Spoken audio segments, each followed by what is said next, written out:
Chapitre 10 Les houillères sous-marines. Le lendemain, 20 février, je me réveillais fort tard. Les fatigues de la nuit avaient prolongé mon sommeil jusqu'à 11 heures. Je m'habillai promptement. J'avais hâte de connaître la direction du Nautilus. Les instruments m'indiquèrent qu'il courait toujours vers le sud avec une vitesse de 20 miles à l'heure par une profondeur de 100 mètres. Conseil entra. Je lui racontai notre excursion nocturne et, les panneaux étant ouverts, il put encore entrevoir une partie de ce continent submergé. En effet, le Nautilus rasait à 10 mètres du sol seulement la plaine de l'Atlantide. Il filait comme un ballon emporté par le vent au-dessus des prairies terrestres. Mais il serait plus vrai de dire que nous étions dans ce salon comme dans le wagon d'un train express. Les premiers plans qui passaient devant nos yeux, c'étaient des rocs découpés fantastiquement, des forêts d'arbres passés du règne végétal au règne animal, et dont l'immobile silhouette grimaçait sous les flots. C'étaient aussi des masses pierreuses, enfouies sous des tapis d'axidie et d'anémones, hérissés de longues hydrophytes verticales, puis des blocs de lave, étrangement contournés, qui attestaient toute la fureur des expansions plutoniennes. Tandis que ces sites bizarres resplendissaient sous nos feux électriques, je racontais à Conseil l'histoire de ces Atlantes qui, au point de vue purement imaginaire, inspirèrent à Bailly tant de pages charmantes. Je lui disais les guerres de ces peuples héroïques, je discutais la question de l'Atlantide en homme qui ne peut plus douter. Mais Conseil, distrait, m'écoutait peu, et son indifférence à traiter ce point historique me fut bientôt expliqué. En effet, de nombreux poissons attiraient ses regards, et quand passaient des poissons, Conseil, emporté dans les abîmes de la classification, sortait du monde réel. Dans ce cas, je n'avais plus qu'à le suivre et à reprendre avec lui nos études ichthyologiques. Du reste, ces poissons de l'Atlantique ne différaient pas sensiblement de ceux que nous avions observés jusqu'ici. C'étaient des raies d'une taille gigantesque, longues de 5 mètres et douées d'une grande force musculaire qui leur permet de s'élancer au-dessus des flots. Des squales, d'espèces diverses, entre autres un glauque de 15 pieds, à dents triangulaires et aiguës que sa transparence rendait presque invisible au milieu des eaux, des sagres bruns, des humantins en forme de prisme et cuirassés d'une peau tuberculeuse, des esturgeons semblables à leurs congénères de la Méditerranée, des syngnathes trompettes, longs d'1,5 pied, jaune-brun, pourvus de petites nageoires grises, sans dents ni langue, et qui défilaient comme de fins et souples serpents. Parmi les poissons osseux, Conseil nota des macaïras noirâtres, longs de 3 mètres, et armés à leur mâchoire supérieure d'une épée perçante, des vives, aux couleurs animées, connues du temps d'Aristote sous le nom de dragons marins, et que les aiguillons de leur dorsale rendent très dangereux à saisir. Puis des coryphèmes, au dos brun rayé de petites raies bleues et encadrées dans une bordure d'or, de belles dorades, des chrysostones lunes, sorte de disques à reflets d'azur, qui, éclairés en dessus par les rayons solaires, formaient comme des taches d'argent. Enfin, des xiphias espadons, longs de 8 mètres, marchant par troupes, portant des nageoires jaunâtres taillées en faux et de longues glaives de 6 pieds, intrépides animaux plutôt herbivores que piscivores, qui obéissaient au moindre signe de leurs femelles comme des maris bien stylés. Mais, tout en observant ces divers échantillons de la faune marine, je ne laissais pas d'examiner les longues plaines de l'Atlantide. Parfois, de capricieux accidents du sol obligeaient le Nautilus à ralentir sa vitesse, et il se glissait alors avec l'adresse d'un cétacé dans d'étroits étranglements de collines. Si ce labyrinthe devenait inextricable, l'appareil s'élevait alors comme un aérostat, et l'obstacle franchi, il reprenait sa course rapide à quelques mètres au-dessus du fond.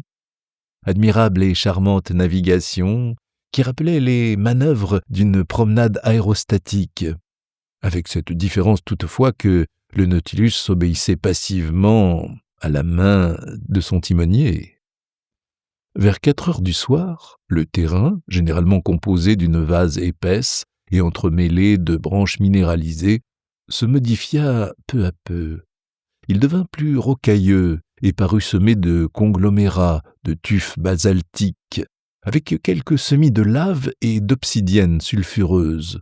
Je pensais que la région des montagnes allait bientôt succéder aux longues plaines, et en effet, dans certaines évolutions du Nautilus, j'aperçus l'horizon méridional barré par une haute muraille qui semblait fermer toute issue. Son sommet dépassait évidemment le niveau de l'océan. Ce devait être un continent, ou tout au moins une île, soit une des Canaries, soit une des îles du Cap-Vert. Le point n'ayant pas été fait, à dessein peut-être, j'ignorais notre position.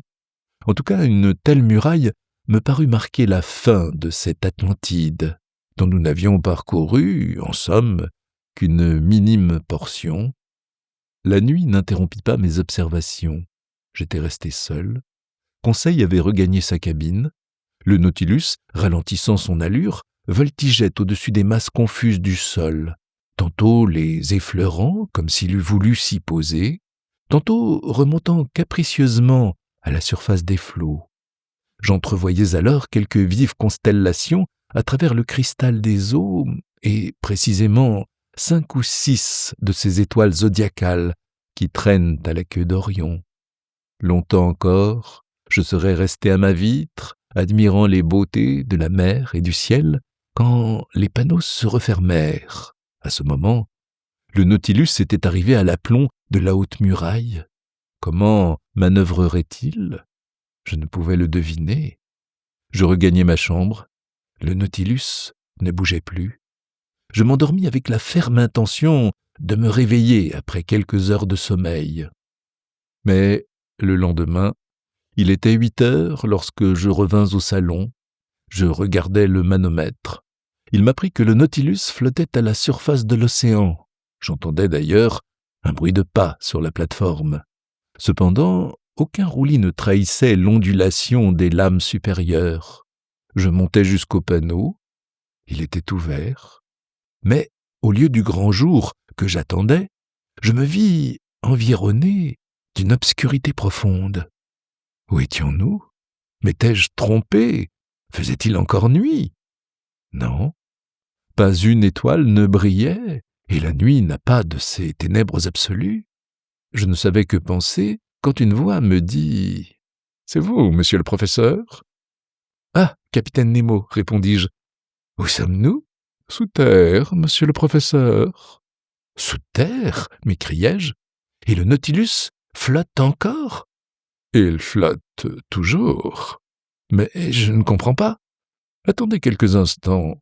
Notre fanal va s'allumer, et si vous aimez les situations claires, vous serez satisfait. Je mis le pied sur la plateforme, et j'attendis. L'obscurité était si complète que je n'apercevais même pas le capitaine Nemo. Cependant, en regardant au zénith, exactement au-dessus de ma tête, je crus saisir une lueur indécise, une sorte de demi-jour qui emplissait un trou circulaire. En ce moment, le fanal s'alluma soudain et son vif éclat fit évanouir cette vague lumière. Je regardais, après avoir un instant fermé mes yeux, ébloui par le jet électrique. Le Nautilus était stationnaire. Il flottait auprès d'une berge disposée comme un quai.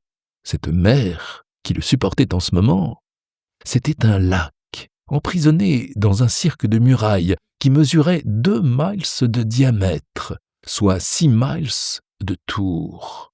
Son niveau, le manomètre l'indiquait, ne pouvait être que le niveau extérieur, car une communication existait nécessairement entre ce lac et la mer.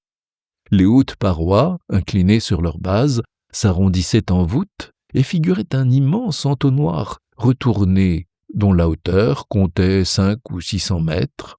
Au sommet s'ouvrait un orifice circulaire par lequel j'avais surpris cette légère clarté, évidemment due au rayonnement diurne.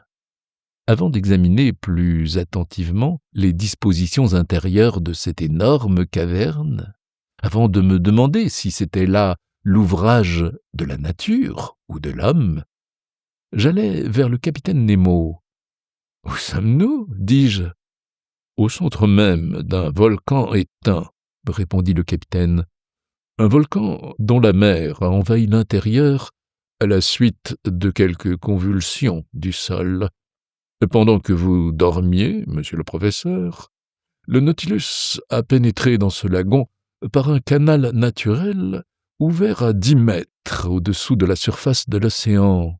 C'est ici son port d'attache, un port sûr, commode, mystérieux, abrité de tous les rhombes du vent.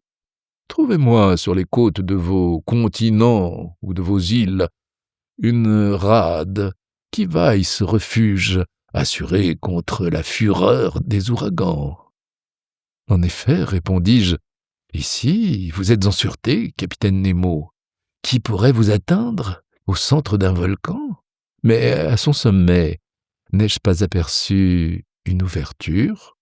Oui, son cratère, un cratère rempli jadis de lave, de vapeurs et de flammes, et qui maintenant donne passage à cet air vivifiant que nous respirons.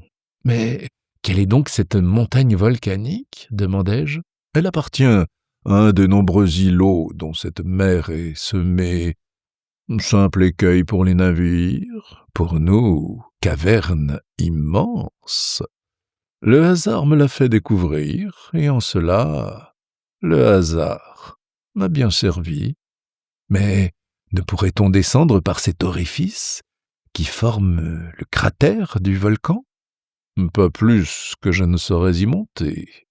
Jusqu'à une centaine de pieds, la base intérieure de cette montagne est praticable, mais au-dessus, les parois surplombent, et leur rampe ne pourrait être franchie. Je vois, capitaine, que la nature vous sert partout et toujours. Vous êtes en sûreté sur ce lac, et nul que vous n'en peut visiter les eaux. Mais à quoi bon ce refuge? Le Nautilus n'a pas besoin de port. Non, monsieur le professeur, mais il a besoin d'électricité pour se mouvoir, d'éléments pour produire son électricité, de sodium pour alimenter ses éléments, de charbon pour faire son sodium, et de houillère pour extraire son charbon. Or, précisément ici, la mer recouvre des forêts entières qui furent enlisées dans les temps géologiques. Minéralisées maintenant et transformées en houille, elles sont pour moi une mine inépuisable. Vos hommes, capitaine, font donc ici le métier de mineurs? Précisément. Ces mines s'étendent sous les flots comme les houillères de Newcastle. C'est ici que, revêtus du scaphandre, le pic et la pioche à la main, mes hommes vont extraire cette houille que je n'ai pas même demandée aux mines de la terre. Lorsque je brûle ce combustible pour la fabrication du sodium, la fumée qui s'échappe par le cratère de cette montagne lui donne encore l'apparence d'un volcan en activité. Et nous les verrons à l'œuvre, vos compagnons? Non, pas cette fois du moins, car je suis pressé de continuer notre tour du monde sous-marin. Aussi, me contenterai-je de puiser aux réserves de sodium que je possède. Le temps de les embarquer, c'est-à-dire un jour seulement, et nous reprendrons notre voyage. Si donc vous voulez parcourir cette caverne et faire le tour du lagon, profitez de cette journée, monsieur Aronnax. » Je remerciai le capitaine et j'allai chercher mes 2 compagnons qui n'avaient pas encore quitté leur cabine. Je les invitai à me suivre sans leur dire où ils se trouvaient. Ils montèrent sur la plateforme. Conseil, qui ne s'étonnait de rien, regarda comme une chose très naturelle de se réveiller sous une montagne après s'être endormi sous les flots. Mais Ned Land n'eut d'autre idée que de chercher si la caverne présentait quelque issue. Après déjeuner, vers 10 heures, nous descendions sur la berge. « Nous voici donc encore une fois à terre, » dit Conseil. Je n'appelle pas cela la terre, répondit le Canadien. Et d'ailleurs, nous ne sommes pas dessus, mais dessous. Entre le pied des parois de la montagne et les eaux du lac, se développait un rivage sablonneux qui, dans sa plus grande largeur, mesurait 500 pieds. Sur cette grève, on pouvait faire aisément le tour du lac, mais la base des hautes parois formait un sol tourmenté, sur lequel gisaient, dans un pittoresque entassement, des blocs volcaniques et d'énormes pierres ponces. Toutes ces masses désagrégées, recouvertes d'un émail poli sous l'action des feux souterrains, resplendissaient au contact des jets électriques du fanal. La poussière micacée du rivage, que soulevaient nos pas, s'envolait comme une nuée d'étincelles. Le sol s'élevait sensiblement en s'éloignant du relais des flots, et nous fûmes bientôt arrivés à des rampes longues et sinueuses, véritables raidillons qui permettaient de s'élever peu à peu, mais il fallait marcher prudemment au milieu de ces conglomérats qu'aucun ciment ne reliait entre eux, et le pied glissait sur ces trachytes vitreux, faits de cristaux de feldspath et de quartz. La nature volcanique de cette énorme excavation s'affirmait de toutes parts. Je le fis observer à mes compagnons. « Vous figurez-vous, leur demandai-je, ce que devaient être ces entonnoirs, lorsqu'ils s'emplissaient de lave bouillonnante et que le niveau de ce liquide incandescent s'élevait jusqu'à l'orifice de la montagne comme la fonte sur les parois d'un fourneau ?»« Je me le figure parfaitement, » répondit Conseil. « Mais monsieur me dira-t-il pourquoi le grand fondeur a suspendu son opération ? Et comment il se fait que la fournaise est remplacée par les eaux tranquilles d'un lac ?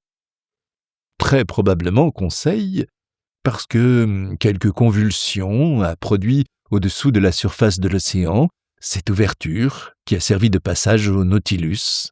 Alors, les eaux de l'Atlantique se sont précipitées à l'intérieur de la montagne. Il y a eu lutte terrible entre les deux éléments, lutte qui s'est terminée à l'avantage de Neptune. Mais bien des siècles se sont écoulés depuis lors, et le volcan submergé s'est changé en grotte paisible. »« Très bien, répliqua Ned Land.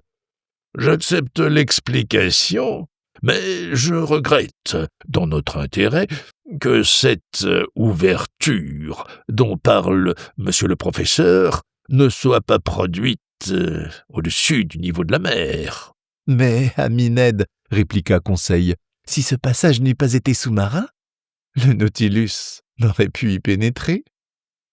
Et j'ajouterais, maître Land, que les eaux ne se seraient pas précipitées sous la montagne et que le volcan serait resté volcan. Donc, vos regrets sont superflus. » Notre ascension continua. Les rampes se faisaient de plus en plus raides et étroites. De profondes excavations les coupaient parfois, qu'il fallait franchir. Des masses surplombantes voulaient être tournées. On se glissait sur les genoux, on rampait sur le ventre. Mais l'adresse de Conseil et la force du Canadien aidant, tous les obstacles furent surmontés. À une hauteur de 30 mètres environ, la nature du terrain se modifia, sans qu'il devînt plus praticable. Aux conglomérats et aux trachytes succédèrent de noirs basaltes. Ceux-ci étendus par nappes toutes grumelées de soufflures, cela formant des prismes réguliers, disposés comme une colonnade qui supportait les retombées de cette voûte immense, admirable spécimen de l'architecture naturelle. Puis, entre ces basaltes, serpentaient de longues coulées de lave refroidie, incrustées de raies bitumineuses, et, par places, s'étendaient de larges tapis de soufre. Un jour plus puissant, entrant par le cratère supérieur, inondait d'une vague clarté toutes ces déjections volcaniques à jamais ensevelies au sein de la montagne éteinte. Cependant, notre marche ascensionnelle fut bientôt arrêtée à une hauteur de 250 pieds environ par d'infranchissables obstacles. La voussure intérieure revenait en surplomb et la montée dut se changer en promenade circulaire. À ce dernier plan, le règne végétal commençait à lutter avec le règne minéral. quelques arbustes et même certains arbres sortaient des anfractuosités de la paroi. Je reconnus des euphorbes qui laissaient couler leur suc caustique, des héliotropes, très inhabiles à justifier leur nom, puisque les rayons solaires n'arrivaient jamais jusqu'à eux, penchaient tristement leurs grappes de fleurs, aux couleurs et aux parfums à demi passés. Ça et là, quelques chrysanthèmes poussaient timidement au pied d'aloès à longues feuilles tristes et maladifs. Mais, entre les coulées de lave, j'aperçus de petites violettes, encore parfumées d'une légère odeur, et j'avoue que je les respirais avec délice. Le parfum, c'est l'âme de la fleur, et les fleurs de la mer, ces splendides hydrophytes, n'ont pas d'âme. Nous étions arrivés au pied d'un bouquet de dragonniers robustes qui écartaient les roches sous l'effort de leurs musculeuses racines, quand Ned Land s'écria « Ah, monsieur, une ruche !»« Une ruche ?» répliquai-je en faisant un geste de parfaite incrédulité. « Oui, une ruche !» répéta le Canadien. « Et des abeilles qui bourdonnent autour. » Je m'approchai et je dus me rendre à l'évidence. Il y avait là, à l'orifice d'un trou creusé dans le trou d'un dragonnier, quelques milliers de ces ingénieux insectes, si communs dans toutes les Canaries et dont les produits y sont particulièrement estimés. Tout naturellement, le Canadien voulut faire sa provision de miel, et j'aurais eu mauvaise grâce à m'y opposer. Une certaine quantité de feuilles sèches, mélangées de soufre, s'allumèrent sous l'étincelle de son briquet, et il commença à enfumer les abeilles. Les bourdonnements cessèrent peu à peu, et la ruche éventrée livra plusieurs livres d'un miel parfumé. Ned Land en remplit son havresac. « Quand j'aurai mélangé ce miel avec la pâte de l'Artocarpus, nous dit-il, je serai en mesure de vous offrir un gâteau succulent. » Parbleu, fit Conseil, ce sera du pain d'épices. Va pour le pain d'épices, dis-je, mais reprenons cette intéressante promenade. À certains détours du sentier que nous suivions alors, le lac apparaissait dans toute son étendue. Le fanal éclairait en entier sa surface paisible, qui ne connaissait ni les rides, ni les ondulations. Le Nautilus gardait une immobilité parfaite. Sur sa plateforme et sur la berge s'agitaient les hommes de son équipage, ombres noires nettement découpées au milieu de cette lumineuse atmosphère.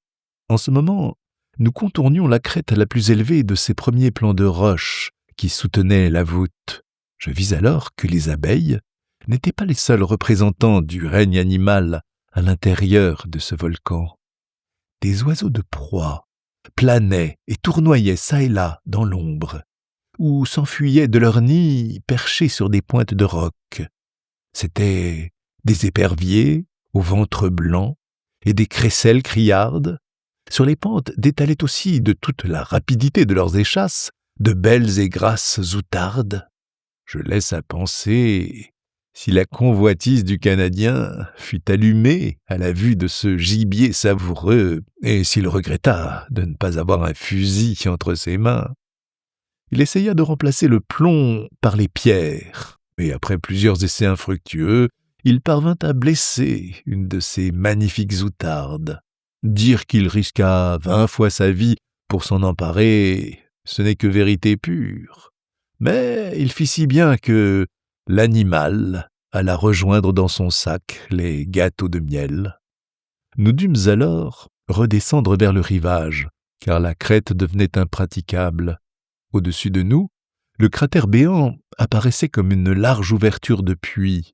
De cette place, le ciel se laissait distinguer assez nettement, et je voyais courir des nuages échevelés par le vent d'ouest, qui laissaient traîner jusqu'au sommet de la montagne leurs brumeux haillons. Preuve certaine que ces nuages se tenaient à une hauteur médiocre, car le volcan ne s'élevait pas à plus de 800 pieds au-dessus du niveau de l'océan. Une demi-heure après le dernier exploit du Canadien, nous avions regagné le rivage intérieur. Ici, la flore était représentée par de larges tapis de cette criste marine, petite plante ombellifère très bonne à confire, qui porte aussi les noms de perce-pierre, de passe-pierre et de fenouil marin, Conseil en récolta quelques bottes. Quant à la faune, elle comptait par milliers des crustacés de toutes sortes, des homards, des crabes tourteaux, des palémons, des mysis, des faucheurs, des galatées et un nombre prodigieux de coquillages, porcelaines, rochers et patelles. En cet endroit s'ouvrait une magnifique grotte. Mes compagnons et moi, nous prîmes plaisir à nous étendre sur son sable fin. Le feu avait poli ses parois émaillées et étincelantes, toutes saupoudrées de la poussière du mica. Ned Land en tâtait les murailles et cherchait à sonder leur épaisseur. Je ne pus m'empêcher de sourire. La conversation se mit alors sur ses éternels projets d'évasion, et je crus pouvoir, sans trop m'avancer, lui donner cette espérance. C'est que le capitaine Nemo n'était descendu au sud que pour renouveler sa provision de sodium. J'espérais donc que maintenant, il rallierait les côtes de l'Europe et de l'Amérique, ce qui permettrait aux Canadiens de reprendre avec plus de succès sa tentative avortée. Nous étions étendus depuis 1 heure dans cette grotte charmante. La conversation, animée au début, languissait alors. Une certaine somnolence s'emparait de nous. Comme je ne voyais aucune raison de résister au sommeil, je me laissais aller à un assoupissement profond. Je rêvais, on ne choisit pas ses rêves, je rêvais que mon existence se réduisait à la vie végétative d'un simple mollusque. Il me semblait que cette grotte formait la double valve de ma coquille. Tout d'un coup, je fus réveillé par la voix de Conseil. « Alerte! Alerte !» criait ce digne garçon. « Qu'y a-t-il » demandai-je, me soulevant à demi. « L'eau nous gagne !» Je me redressai. La mer se précipitait comme un torrent dans notre retraite, et décidément, puisque nous n'étions pas des mollusques, il fallait se sauver. En quelques instants, nous fûmes en sûreté sur le sommet de la grotte même. « Que se passe-t-il donc » demanda Conseil. « Quelque nouveau phénomène ?»« Eh non, mes amis, répondis-je. C'est la marée. Ce n'est que la marée qui a failli nous surprendre, comme le héros de Walter Scott. L'océan se gonfle au dehors, et par une loi toute naturelle d'équilibre, le niveau du lac monte également. Nous en sommes quittes pour un demi-bain. Allons nous changer au Nautilus. 3/4 d'heure plus tard, nous avions achevé notre promenade circulaire, et nous rentrions à bord. Les hommes de l'équipage achevaient en ce moment d'embarquer les provisions de sodium, et le Nautilus aurait pu partir à l'instant. Cependant, le capitaine Nemo ne donna aucun ordre. Voulait-il attendre la nuit et sortir secrètement par son passage sous-marin? Peut-être. Quoi qu'il en soit, le lendemain, le Nautilus, ayant quitté son port d'attache, naviguait au large de toute terre et à quelques mètres au-dessous des flots de l'Atlantique.